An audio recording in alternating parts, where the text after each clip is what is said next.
0826 300 300, nous sommes au standard avec Xavier de Bordeaux. Bonjour Xavier. Bonjour Benjamin, bonjour Sud Radio. Comment ça va ce matin Xavier ? Ben ça va, ce matin il fait beau, on est encore en vacances et puis en plus on se lève avec une super bonne nouvelle. Alors c'est quoi cette bonne nouvelle Xavier ?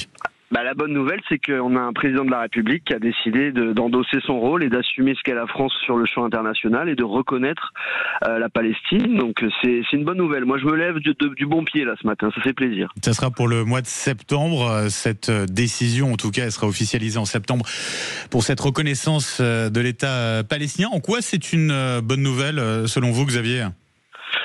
À Floirac et en France en général, on se réjouit. Je pense que les Français très largement se réjouissent de cette décision. Ça fait depuis 1982 que les présidents français... Alors les réactions, vous avez vu les réactions des hommes et femmes politiques, elles sont très partagées. En réalité, c'est assez étonnant que ce soit partagé puisque... Moi, là, je vous parle du point de vue de la France. La France, depuis 1982, tout président de la République confondu, François Mitterrand jusqu'à Emmanuel Macron, en passant par Chirac, Sarkozy et Hollande, tous ont défendu la solution à deux États. Et donc, ça passe par la reconnaissance de la Palestine.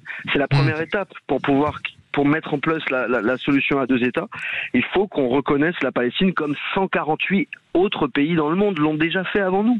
C'est pas quelque chose non plus de très innovant. Peu importe s'il reste encore des otages à Gaza. Alors, sur la situation certains disent que militaire, c'est un peu prématuré. On est loin encore d'un cessez-le-feu.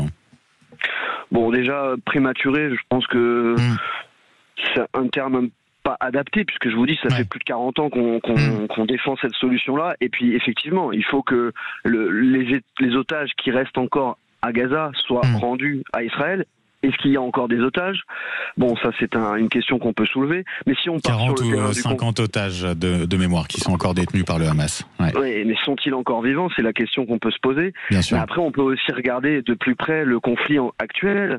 Moi, je pense que c'est une bonne solution qu'on reconnaisse l'État de Palestine, puisque aujourd'hui, Israël, enfin le gouvernement israélien, tenu par Netanyahou et l'extrême droite suprémaciste, notamment Smotrich et Ben Gvir, qui sont des fanatiques, il faut quand même le dire, des gens qui veulent faire le grand Israël, détruire tous les Palestiniens, position extrémiste.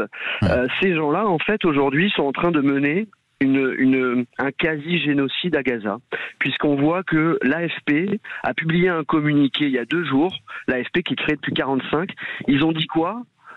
Ils ont dit, nous on a perdu beaucoup de journalistes sur des territoires de guerre qui ont été tués par des obus, par des balles.